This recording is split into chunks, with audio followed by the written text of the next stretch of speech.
Fascist সরকারের বাধার কারণে দীর্ঘ ৬ বছর বর্ধিত সভা করতে পারেনি বিএনপি। তাই সারা দেশের নেতাদের মতামত নিতে সংসদ ভবনের এলডি হলে আয়োজন করা হয় বর্ধিত সভা। সর্বস্তরের নেতাকর্মীদের তারা কি বলতে, তারা কি ভাবতে, রাজনীতি নিয়ে, আগামী দিনের নির্বাচন নিয়ে কি ভাবছে, তাদের মতামতের তো প্রয়োজন আছে। আমন্ত্রিত তৃণমূল পর্যায়ের নেতাদের ফুল দিয়ে বরণ করে নেওয়া হয় দলের পক্ষ থেকে। লন্ডনে অবস্থান করলেও বিএনপির চেয়ারপারসন বেগম খালেদা জিয়া ও ভারপ্রাপ্ত চেয়ারম্যানের ভার্চুয়ালি যোগদানে খুশি দলের বিভিন্ন পর্যায়ের নেতারা। তৃণমূলের সমস্যাটাকে উপলব্ধি করা, রাষ্ট্র পরিচালনা সেটা প্রতিফলন ঘটানো।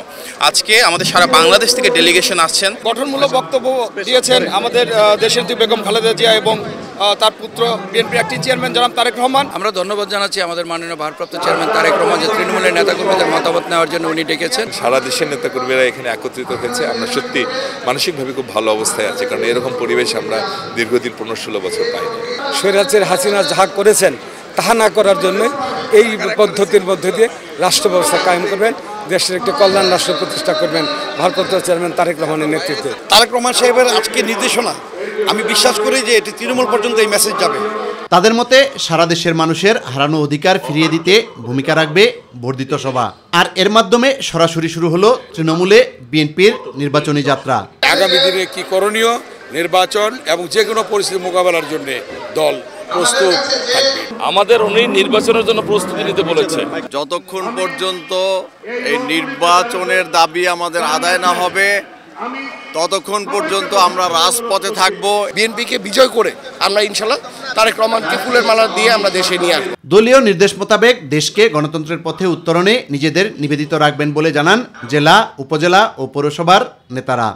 দেশকে এগিয়ে রাখার জন্য গণতন্ত্রকে রক্ষা করতে হবে এবং ব্যক্তিগত মানুষের স্বাধীনতাকে সবসময় প্রোটেকশন রাখতে হবে। এখন আমাদের কাজ হলো বাংলাদেশে গণতান্ত্রিক অবস্থা তৈরি করা। আমরা সেই সিদ্ধান্তগুলো নির্দেশনাগুলো আমরা অবশ্যই বাস্তবায়ন করব। আমরা অতীতে যা করেছি এখনই তা করব, এখনই মাঠে আছি, ভবিষ্যতেও মাঠে থাকবো জনগণের পাশে। বাংলাদেশে গণতন্ত্র প্রতিষ্ঠার অগ্রযাত্রা রচিত হবে।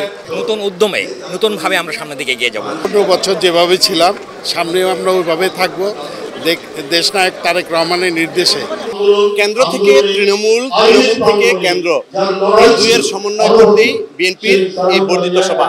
জেলা, উপজেলা, পৌরসভা ও থানা পর্যায়ের নেতাকর্মীদের প্রত্যাশা, কেন্দ্রীয় নির্দেশ অক্ষরে অক্ষরে পালন করে দেশকে গণতন্ত্রের পথে উত্তরণে কাজ করে যাবেন নিরলসভাবে। ইউসুফ আলী, মাই টিভি, ঢাকা।